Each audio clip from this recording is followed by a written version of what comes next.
Okay, I'm gonna get right to the point. I'm going to expand on a previous video, World War II scam, as well as implement some posts that I put on Facebook. But basically what it comes down to is, how likely do you think it is that certain families around the world purposely set up Europe for World War II in order to loot them, level them, and end their global supremacy as far as hundreds of years of colonialism and imperialism?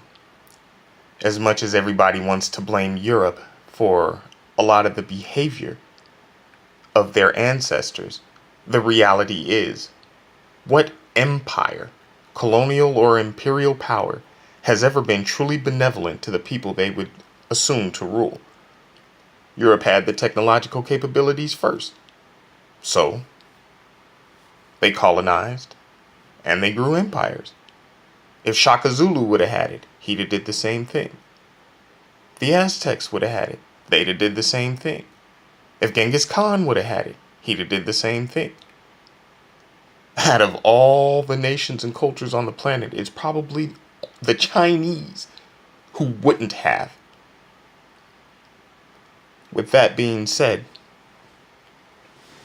odds are